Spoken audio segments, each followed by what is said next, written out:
Maloi lau mali e aho e ki mo le re tonga ko toa pe fia ke taritali le ki mo tolu ke mo uni ngongo mo e le te o tonga ulua ki mo i waka mafo ke televisione tonga ki e hoani.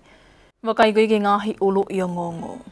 Whakatau wholofola ki ene a whio ki ngtu po wono i he palastiko hei lala tangitangi ai e ke minista ki muri ano o sila, hiria ene tō uta i tonga ni hoa tā ko ia oi ahoni.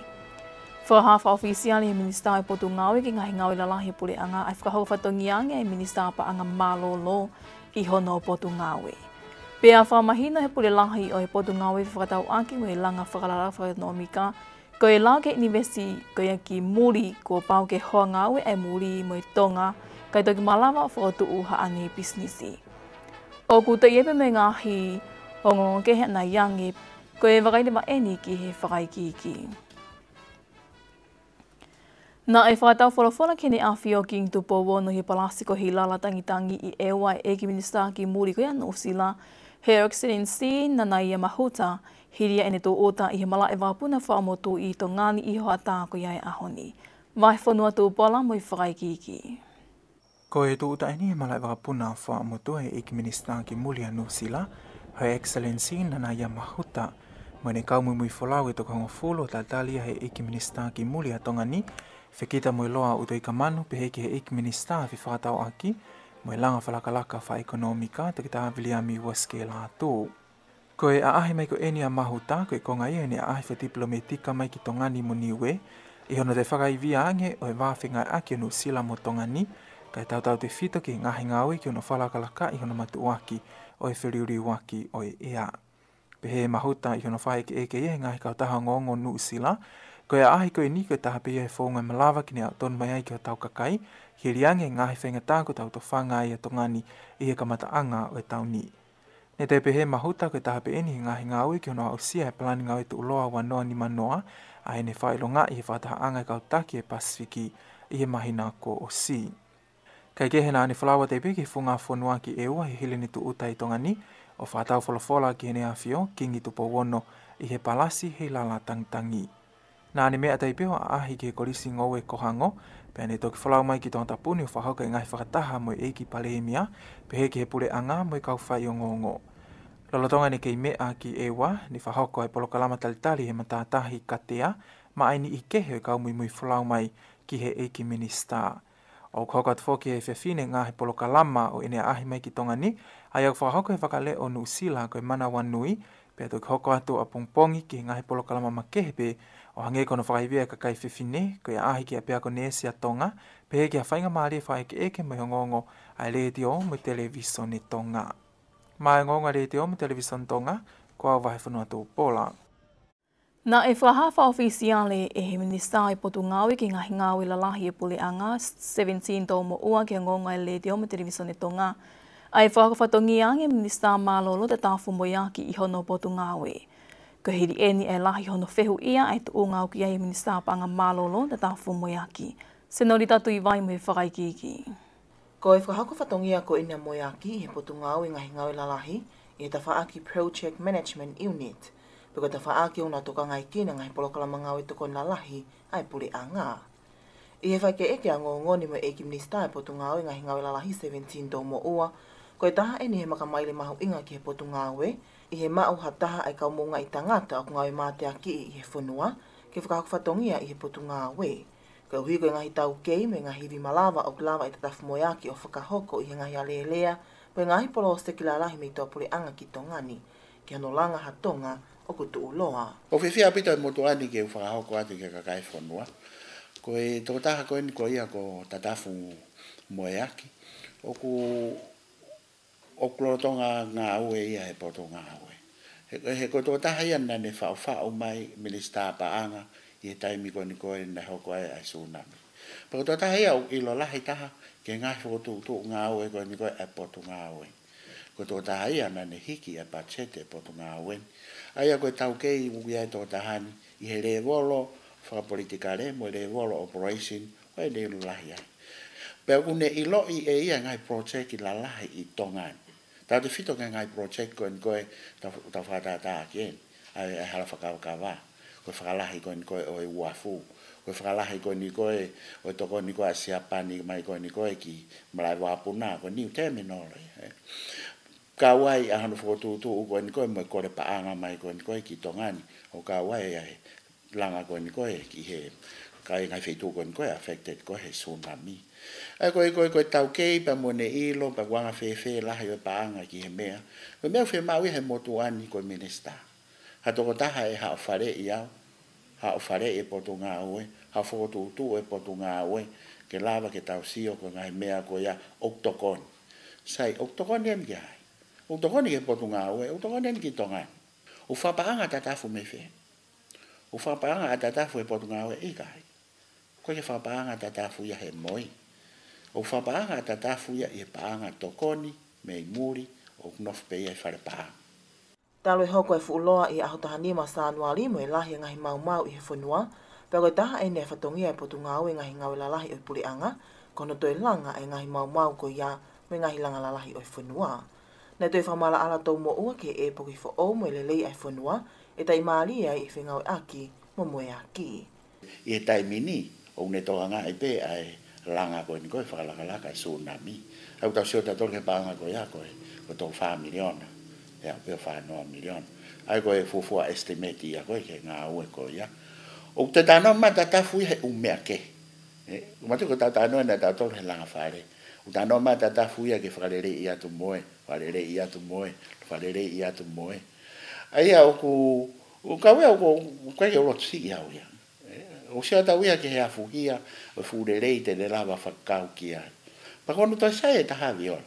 E lava tatafuia tā noa ke kau tōna skoeni. E lava tatafuia o whakafofongai, ai potu ngā oe ki whare paanga. E lava tatafuia o whakafofongai a whare paanga ki ADB pe ko World Bank. O ka pau e anga no whainga maari. E ka te auia koe whai whehu ulahi a koe te tau sio ki ai. E oange hano whainga maari. E tau io. O ka pau tene lava io. Pe fua ke whainga maari e koe. O tatau e pepe ko hai. Ko pau ke tau iloi ko tō tāko ni lava e mea koe, pe anga no whainga maari. Nei kamata ngawe a tatafu mo yaki he potu ngawe ngahi ngawe lalahi a Puleanga i he ahotahani mo e mahinani ai a koe aho mo ni te ia o i wikeni. Mai o ngonga le tio me televisione tonga, ko au sonorita tu i vai. Na e whakamahina i Pulelahi potu ngawe whakatau aki mo i langa whakarara whakanomika tista koe intu i halamaka, koe lau ke investi muli ko pau ke hoa ngawe ai muli mo i tonga, kai toki malama whakatu ha ani pisnisi. Koe ni whamahino e niro tonga whakataha me kau whaingongo i he whiawhi ane awhi. Alice Tubo me whaikiki. Nei pehetu hela maka kulahi hono to'o halai e kakai o whanua tutuni ngāwe koe nei toktali e whalelea i ngai wiki koe ko maliwa tō whikau aki mo investi muli ai ak whaatai e kakai muli ke nau kau i he mau pisnisi koe ta whaaki o ka wā hia po lo a kau mahina ai nani whamala alai ki he tau mua te whito koe tutuni ngā weni peki ngai whangatangata koe o i kakai muli. Lava whakakarato ai consultation koe ni i he whonga tatau pe mo whonga ngā mahe ni o whakakakato mai o mai ia o mai e ngahi ola ko ia o whaua kia koe ai tutuni ngā ue koe ni o tau hena e koe ahoni. Ai a koe concern whoke ahoni o mai ko ngā koe kau ai hangai koe kawa o ku kau i he ngahi lisi o whakaata ki he muri ke hu mai ki ai. Pea maha koe ki tanaka pehe ta whaa koe ia koe lisia koe ni o whakangatangata o ku kai ki hao koe hao koe muri koe ki ai o ku hao ia i hono ahi hono ngahi condition pe kono ngahi makatuunga. Pea koe makatuunga koe ia koe mea ke whatonga he ni koe kaha muri o ku hao ke whalele business i tongani koe ne raki matapa e humai ai o humai e Puleanga i he potunga awe koe ni. He koe potunga awe koe ni o kwhai kono le sisita ai kau muri o ko mai ke nau le sisita whakalere business i tongani. Ai a koe matapa te nau humai ai ke nau hao ko le sisita. Pea koe e ria koe te nau o mai koe ke nau o mai whakalere business ai te nau whakahoko maka mautoro pa ko mautoro lewa te mau whai koe tokoni hono kumi ai e ria koe ia. Ai a ku Humaga ai muri mo whakaamu ai por ngā wepa mo Puleanga ke nau ha o tokonia ai ngahi e ria koe ni ke lawa teke haka e tunga wha ekonomika, pe mo tunga ngā ue pe ai whanua ke au ka whainga le volo, i he sio atu ke tawha aki koe whakakomesiale e lawa o au ki ai production pe koe whaukoloa ai ka kai whanua. Kona tu whoke taimini koe tau marketi koe ki he kawa o ku aluhanga tonu pe ke tau kakai pe koe alupe he informal market ke tau kakai i muri a tau pe i Australia, New Zealand, a pehe ki Amerika. Nane toi pehe kui kai foki ke i ai ha marketi a tongani tua pleanga ke houhanga tonu pe ai ka waki ai, kau kei wha ama pleanga koe hou me koe kau investi moli o whingawe aki me kau tonga, o ki ai hanau marketi wha komiseli tua pleanga, e i ai a whainga maalie ke hua tu me tongani ai ka waki he marketi ko ia, o whatawai pia pehe pe ki ngā hikoloa ke he. O mahina pe foki koe whaunga lo tonga ko ia ngawe aki kau tō ka wā i hono hu atu ki tō pleanga koe nau ka wā whatawai, kono awe pe ki o nau ngahi whaamiri pe koe maheni i muli ke whatawai. Na e tāna ki atu ki hene pule lahi koe pun ngai tau tai tu ke tātui kol ngā hauhala whihi, o whikau aki mai au sia koe apot ngā we ki no whahou mai o ka kai muli ki ngā we peheni, kau hike e whakaiwia ai whakalakalaka koe ai maketi me tongani ki tō pule a ngā. Kia te au koe whakaukau koe ni o e moe poupou ki he lao koe ni, koe whakaukau koe o investor ai kau muri i he whainga business i ha whonua, koe whainga whaunga whamamani lahi ia ki he langa whonua. Koe whaunga whamamani lahi ki he langa whonua, ka te au, koe taimi lahi o ku kia kutui o koe kia ha whonua ia, e lava pe ia te ia ke ne whai e langa whonua, langa whai ekonomika whonua ka ia te ia pe. Pea ka pate tau wakai ki he ngahi whonua muri te upehe, ko Nusila te tau wakai holo, koe upisnis lalahi ega upisnis Amerika. Pea upisnis ia me Siaina. Upisnisia me Britania, ka pate tau wakai ki New York, hoko pe mea tatau. Pe te tau wakai ki Londoni, o hoko pe mea tatau. Ai e koe whainga whakakaukau whamamanalahia ki he langa whonua. Koe wakai ko ki he tunga koe ni, te tok talanoa atu pa me he tautai, koe hange koe talanoa koe ni ki he kawa pa me he ngoue, koe kuanko au siego ki hono whakalakalaka whakaekonomika o ha whahinga koloa, o kulahi hono ngahi stepu ona. Mei he kamata anga o aluai ki he tuunga o tautoki mau e lahi taha se niti ala mau pa me he lang whonua. Ai au ngahi stepu ke he ia e kakai. I wakai mai ko ki tonga ni, hange pe koe mea ko kamata e talanoa, e iai ngahi stepu ia te peko tanoa e kawa, e ngahi stepu e lava he tonga, lava lelei he tonga ia whahoko. Pe iai ngahi stepu ia o konga kone langa whonua, pe koe langa whalakalaka whaekonomio ni, o kumahau inga ke kau maha muri ai. Te whatata ki pe hange koe ni koe kau kulawe atu he tautai, lahi a pito e ngahi mea he tautai. Koe tūkoe tautai, whakahoa ki he ngā ue, whai ngō fuange, e ne tūkoe ngā ue i uta, ki he ngā ue, pa ki he kakai e whonua kotahi, o kuto ki whai ngata ange ngā ue ki ai.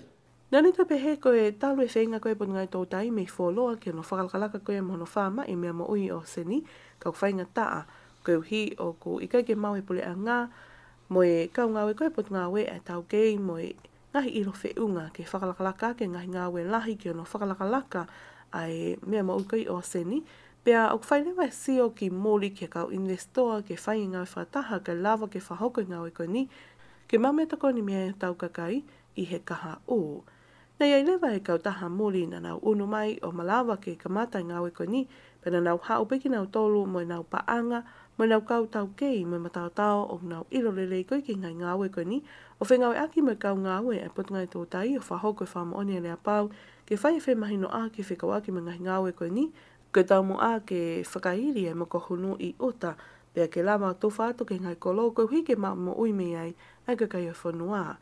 E tō peheto ke tā tui kolonga hauna nau kamata ngā ue koe ni he tau wanoa taha walu, o au mai ke whaosinga koe tau kōsi pena e wakai e potu ngā ue o kuola le lei, ai tōnga koe nei iai ngā ue koe ni, pe malawa e whotu e whama e tau kōsi, mea manaki ke tō tai i e moko hunu i maa asi mo e pelere tau ni, ka koe pango nei ue sia e konga lahi i he pe au kula, me me ke he pe sete fit noa ki he wau noa nei ue sia, pe koe toi ngā koe nei hao o glotonga ngā ue ke potu ngā ue tō tai, ke ono whakairi ke te hua tu ki tō ple anga. I whamatala koe halawhihina ne pehea koe mea mahu inga heini ke mahino i koe kakai o whanua, Ko tonu ai ngawe kena na whahoko me kau investor ko I tople anga. Pe koe ta oni ko osfotu ngai whama ngai kolo hangi ko nukuleka talafo o manuka pa ngai motu. Pe a peheki wa wau o tufa kia moko hunu ke nau tauhi ngai elia pule I makehe. Pe koe ne lalahi hake ko ia ai moko hunu ko ia. Te nau fua nau tolu o mao pa anga ko ia. E ki nau tolu ai a ko ia ngai nau whemahino aki ko ia. Me kau investor ko ia me tople anga. Ko ngahi lelei eni e mao I ngahi ngawe ko ia. Ke langa whakalaka wha ekonomika whamamanahi koe whanua, mo kau investor koe a mi tople a ngā ok whainga ki ai atongani I he lao koe ni. Ma aingonga le teo mai televisioni tonga ko au Alice Tupo. Ko kamata e ngau I kano langa ngai apino fuanga I masila mea ma ai kainga koe au atata. Hiria e lau maali relei ai mautofi a pirinisiata ke whetukutuku mai hano kainga mi atata o nofo I he konga kere koe ni masila mea. I ono whai ki eke he ngongo ai le teo ma televisioni tonga ai eki minista koe e potu ngawe. Ki ngahi ngawe lalahi pule anga 17 tau mo ua. Na ne mea koa au ki ngai whale e hongo furu ko lava ke whakawai I he konga kere koe ni I he lorotongani. Au te ulanga e whale ua ua. Koe langa koe viola urotonga rei daki langerei pe tamapirinisi a pirinisiaka. O ne tu whai a hono kere o whahi ngoa wahe whaki api. Pea koe whare nia e hongo furu ua si whawa. Pa koe langa koe ni o amanaki koe ki whare taha viola. Whengai mo wike walu ton ke os. Rotonga ni koe whare whakatoa pe apino fuanga e whangiao no walu ne we sia me hake e piao kula I tonga tapuni e wa moha apai. Koe ngai whare ai e wangiao walu ono ko no toi langa fo o. Pea ngai apino fuanga lewa e te au walua ko hono mono be. I e mea tau mo ua koe ngai whale ne whie mao ke mono ko o si tūwha pe ki ngai whamiri ko ia. A e togoni whapaanga ke tau ki whai aki hono mono nau ngai api.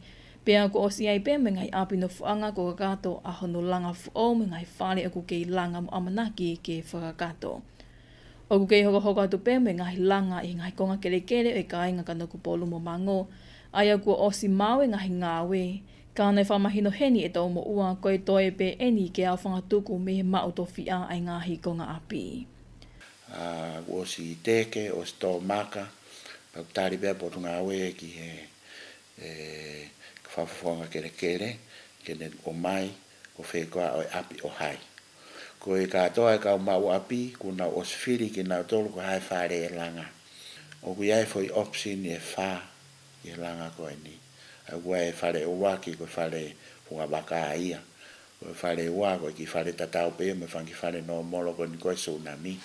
Ko whare ntolu ko whare ia ko e rongo fo I container whare e ua o kumai ki naua fo tuu pe ato whakataha ki naua. Ai ko whare ko niu ki lahiang. Ai me maua ia square meter ia e waru noa. Ko whare lahi he kapau e whakalok e me mea uia lok tolu lok wha. O ia pe foki pe moe ki whare mālolo, pe moe whare kaukau, ku whangawhatapu, pe moe ki peito I mui nau lawa o no foi. Kau ai pe moe opsin hono wha, ko container moia, ka orientation ea ko ea ko na tu ko iau ki keheange, ai tolu me he wha. Kei ngai langa koe ni e ku whai pe ia he kau ngawe tu whunga iki I to ngani, ai ane toi mea ia tau mo ua koe whaamu ke e wana angata pe I hono toko nia ngai whamiri ne ue sia. Ka ki toi hoko pe eni ko hawhaunga ke tau koni ke tunga whakaekonomika koe ngai whamiri e kau ngawe tu whunga. Mahino pe koe koloa pe ke nau poto ma whanau lai sen lang, koe oange tu whai e whangi wha. Pau koe ke whiri. Koe whare koe kulanga hifo, me koe whangi kau taha pe hifo. Koe ka whoke nia he mea maui ngā pito ke tau lawa ke tau whakaivia. Ai whanki kau taha langa o anga nau ki whare e taha pe ua he koe uhi koe whamiri. Kai ke he whawhawhua ki he paanga I toru noa miliona I whamole ai pulianga ki ngahi langa whao pe he kina mono e ngahi api no whaanga ne ewe sia me he hake ai piang kula I Sanuali. Ko ngā ona tu eni ai potu ngawe ki ngahi ngawe lalahi ai pulianga ke whotu hangai whaunga I he whewhununga aki I hala pulianga. E malama ki beteki ake e ngai palopale mau whenga ngai mo I kakai e whonua tau te whito eni. Ki he taimi pongpongi, he taimi o kwhemo e ki nai e hala pule anga he whiturituri ko ia ki a ko mo I ngawe. I he whakaike eke ai o ngonga le te o tonga mo I minista e potu ngawe ngahi ngawe lalahi a pule anga 17 tau mo ua. Koe mga wha I longo I he whitaulaki anga o hala waha akolo mo hala pai pasi o giai whatutu ufo o ki ai. O kamata ia me he taimi nima hengi o ahoni ki he taimi hongo fulu pongpongi. Koe foi mga wha koe ni koe I longo koe kaulawe pe ki ai. E pure ai foi hala waha akolo. He kai ke tau roundabout ia. E hau koe me hihi foi pai pasi. Mo e alo atu koe koe a polisi mi sante lu. Tena whakata o atu nawa ki wai. Koe palparema e foi roundabout koe aia. Koe lahange me lere ne hau me hake. Paka te tau tuange me lere ne hau me hake.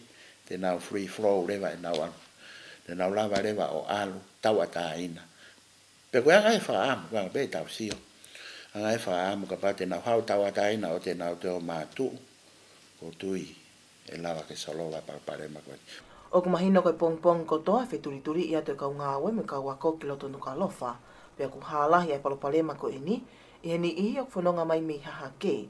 Koe hui koe hala tau wha ahau pe taha ku ngawe aki mai ki whanonga mai a ki nuka alofa. Kau i ai palani a potu ngawe ke kamata ai leni tolu mi ha te iho o au mai ki mga wha mai le taha I whanga. Ai ana te wha mala ala ke Eki Minista 17 tau mo ua. Ai gos kon ko hon tare he kabineti e ala trewa ai potu ngawe ke fai whakarerei koe ni. Whakarerei koe ni viola mau mo mea I peu kamata mai mi ha te iho. Ono whakaau o I warita e sidewalker. Ai koe ngai lahi en pa whi mau ke whai. I he mga wha koe ni koe a polisi longo o nei toku warita e fo I konga koe ia pe mateu teu moia ke hoko at ke ai ngā au e ki ono tohi. Ai ngai whai longa hala ke ngā we aki ke roundabout koe ni. Koe spaila koe ni koe I tofoa e whai ngā au e ki ai wawetaha e whainga ke whakarerei ia ke lava ke hau e rein tolu. He wefo ke fo I konga viola ko wharekoloa si aina.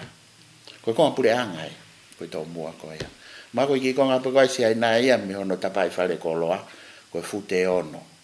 Pako fo I toenga mai koe ki hala ia koe mea pure anga. E whainga pure anga ko hike koe ko hinga ni koe ta awhea si aina. Ke ngawe ake fo I e ria koe ia he tene lava solowa mela. E ka pai wharerei ia pe ai pa mono ngā whanki fōtunga. E ke wharerei hala ke lava ke hau ai rein tolu hau hanga ton. Pa lava ke foki atu e foki na foki fie maari. Koe mga wha koe ni koe I sante lu. Ke waha o e hala pai pasi ma hala tau wha hau. E kamata hono wāri ia. Ki he koe fo I roundabout pe koe fo I sia kare e rei niu a loto. Pe rei niu atu, pe rei tolu atu rewa, ai hala tau whaahau. E taki rei niu a mai bea pai pasi, I ene hau pe mone alu. Ka koe hala tau whaahau e rei tolu. Pe koe mga whae ni ku whaafofa, mga whae ni whangafua hono wari. Koe lao ko en ke lein tolu ne tāria I he kabineti I me o tauni, pea kua pāwai ki ngāwe e potu ngāwe ki whotuha ngahi whailonga hala ki tonu, koe ui kua hoko e ni koe lao, te ria na iai hawhatu tāmaki a muyangi I halapule anga, kua skakato pe ai ngahi mea whakalao mai tuutu uni ki he halapule anga. O iai amanake potu ngāwe e kakato e pesete ni manoa, I hono ngāhi oi hala, mahono whakotuu ai ngahi whailonga whakalao I he mahina ni pe. Mai o ngonga le teo me televisione tonga, ko Osnolita tui vai. Pea whakahame he waa statistika o tonga a hiki hiki whata o te tongi koloa ke mahina ko siulai wana o wa. A ene hiki a ke peseti e taha tolu te smari taha. Ke toki tunga maalunga taha eni koa o ke hiki hiki whata o te tongi koloa talo mi sanuari e ta wafi mawha. A ene hiki peseti a e taha tolu te smari wha.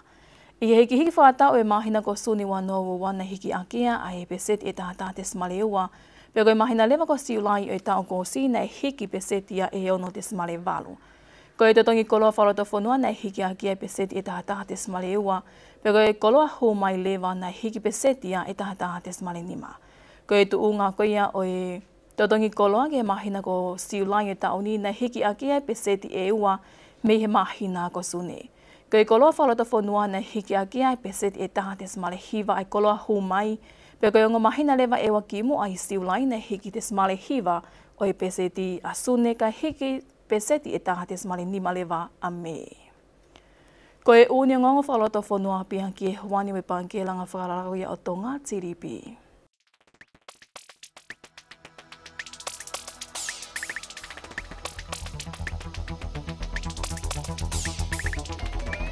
Eka ki mo pe tau mawai, tuta whakaingi pehen ki ngahi ulu i ngongo.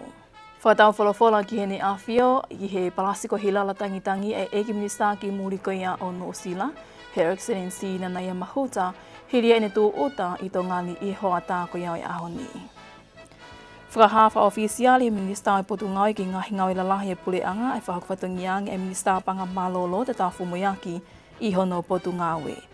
Pea whamahina i pule lahi potu ngau i whakatau aki me langa whakalalaka whakatomika ko e lau ke invest muli kua pau ke hoa ngau e muli mo tonga kai toki malama whotu haani businessi.